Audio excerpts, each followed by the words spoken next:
नमस्कार, न्यूज 18 के digital platform पर आपका बहुत स्वागत है। मैं हूं आपके साथ अंशिका पाठक। भारत अमेरिका ट्रेड डील के पहले चरण के बाद व्हाइट हाउस ने फैक्ट शीट में दो बड़े बदलाव किए हैं। सबसे अहम बदलाव दाल को लेकर। पहले फैक्ट शीट में कहा गया था भारत कई अमेरिकी फूड और एग्रीकल्चर प्रोडक्ट जिनमें कुछ दालों को भी शामिल किया गया था पर टैरिफ कम या खत्म करेगा, लेकिन अपडेटेड फैक्ट शीट से दाल का नाम पूरी तरह से हटा दिया गया है।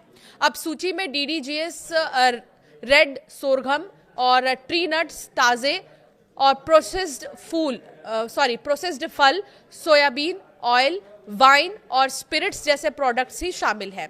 इसका मतलब यह है कि दालों पर टैरिफ में कटौती की बात अब आधिकारिक दस्तावेज में नहीं रही, जिससे साफ है कि इस मुद्दे पर अभी अंतिम सहमति नहीं बनी है।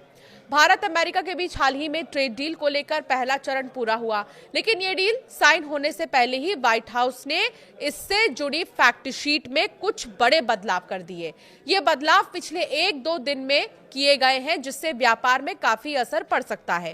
पहले की फैक्ट शीट में जो बातें लिखी गई थी, अब उनमें से कुछ हिस्से हटा दिए गए हैं और कुछ शब्द भी बदल दिए गए हैं। ये डील पिछले हफ्ते प्रधानमंत्री नरेंद्र मोदी और अमेरिकी राष्ट्रपति डोनाल्ड ट्रंप के बीच हुई बातचीत के बाद घोषित हुई थी, जो फरवरी 2025 से चल रही व्यापक ट्रेड नेगोशिएशंस का हिस्सा है। सबसे बड़ा बदलाव दाल यानी पल्सेस को लेकर है। पहली वाली फैक्ट शीट में साफ लिखा था कि भारत अमेरिकी इंडस्ट्रियल गुड्स के साथ साथ कई तरह के फूड और एग्रीकल्चर प्रोडक्ट्स पर टैरिफ खत्म करेगा या कम करेगा। इसमें ड्राइड डिस्टिलरीज ग्रेन्स यानी DDG और रेड सोरगम और ट्री नट्स, फ्रेश और processed fruit, certain pulses, soybean oil, wine और स्पिरिट का जिक्र था। लेकिन अब अपडेटेड फैक्ट शीट में पल्सेस यानी कुछ दालों का नाम जो है पूरी तरीके से हटा दिया गया है। अब सिर्फ और सिर्फ DDG, रेड सोरगम और ट्री नट्स, फ्रेश और प्रोसेस्ड फ्रूट जो है, सोयाबीन ऑयल, वाइन और स्पिरिट्स का नाम ही बचा है। अतिरिक्त प्रोडक्ट्स का जिक्र है। इसका मतलब यह है कि दाल पर टैरिफ कम करने की बात अब ऑफिशियल फैक्ट शीट में नहीं रही है। एक और अहम बदलाव $500 अरब की खरीद को लेकर है। पहले लिखा था भारत कमिटेड यानी पूरी तरह प्रतिबद्ध है कि वो ज्यादा अमेरिकी प्रोडक्ट्स खरीदेगा और $500 अरब से ज्यादा के अमेरिकी energy, information and communication technology, agricultural, coal और दूसरे प्रोडक्ट्स खरीदेगा। लेकिन अब शब्द बदलकर इंटेंट्स कर दिया गया है, यानी भारत का इरादा है कि वो ज्यादा अमेरिकी प्रोडक्ट्स खरीदेगा और $500 अरब से ज्यादा के अमेरिकी energy, information and communication technology, coal और दूसरे प्रोडक्ट्स खरीदेगा। यहां से एग्रीकल्चरल प्रोडक्ट्स का जिक्र भी हटा दिया गया है। कमिटेड यानी प्रतिबद्धता होता है, जबकि इंटेंट्स का मतलब सिर्फ इरादा बताया जाता है। यानी प्रतिबद्धता और इरादे में बहुत ज्यादा फर्क है, जमीन आसमान का फर्क है।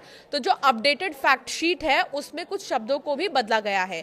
इसके अलावा पहले वाली फैक्ट शीट में भारत के डिजिटल सर्विसेज टैक्स हटाने और डिजिटल ट्रेड रूल्स पर बातचीत की मजबूत कमिटमेंट का जिक्र था, लेकिन अपडेटेड वर्जन से वो हिस्सा भी गायब हो गया है। यह बदलाव ऐसे समय हुआ है जब मूल जॉइंट स्टेटमेंट में दाल या एग्रीकल्चरल का इस्तेमाल इस तरह से जिक्र नहीं था और खरीद को इंटेंट्स ही कहा गया था। शायद भारतीय पक्ष की तरफ से कुछ आपत्तियां आई होंगी या फिर दोनों तरफ से फैक्ट को जो है और भी ज्यादा सटीक बनाने की कोशिश हुई है। ट्रेड डील के बाकी मुख्य पॉइंट्स वैसे ही हैं। अमेरिका ने भारत से आने वाले सामान पर अतिरिक्त 25% टैरिफ हटा दिया है, क्योंकि भारत ने रूसी तेल खरीदना बंद करने की बात मानी है। रेसिप्रोकल टैरिफ को 25% से घटाकर 18% टैरिफ कर दिया गया है। भारत अमेरिकी इंडस्ट्रियल गुड्स और कई एग्रीकल्चर प्रोडक्ट पर टैरिफ कम या खत्म करने को तैयार है। ये डील दोनों ही देशों के ट्रेड को बैलेंस करने और रिश्तों को मजबूत करने की दिशा में अहम कदम है। लेकिन फैक्ट शीट में ये बदलाव दिखाते हैं कि कुछ मुद्दे अब भी पूरी तरह फाइनल नहीं हुए हैं और बातचीत जारी रहेगी। ये सारे बदलाव भारत के लिए राहत देने वाले हैं। अगर टैरिफ की बात करें तो भारत पर अब 18% टैरिफ लग रहा है। ये पाकिस्तान, बांग्लादेश और चीन से कम है। ये समझौता लगभग 1 साल की बातचीत के बाद हुआ है। फरवरी 2025 से बातें चल रही थी। पहले ट्रंप ने भारत पर 50% टैरिफ लगा दिए, बाद में ये 18% कर दिया। अब जब अमेरिका ने फैक्ट शीट में ये बदलाव किए तो लगता लगता है कि भारत ने अपनी बात काफी मजबूती से रखी होगी। भारत की दलीलों के कारण ही अमेरिका को कुछ बातें माननी पड़ी। फैक्ट शीट में बदलाव का क्या मतलब है, ये भी समझिए। दाल पर टैरिफ ना घटाने का फैसला भारतीय किसानों के लिए बहुत बड़ी बात है। दाल हमेशा देश में बहुत महत्वपूर्ण फसल है। अगर अमेरिकी दाल सस्ती होकर आती तो किसानों को नुकसान होता। अब वो खतरा टल गया है। 500 अरब डॉलर की खरीद को भी वादा से इरादा बना दिया गया है। इससे भारत पर कोई कानूनी बाध्यता नहीं रहेगी।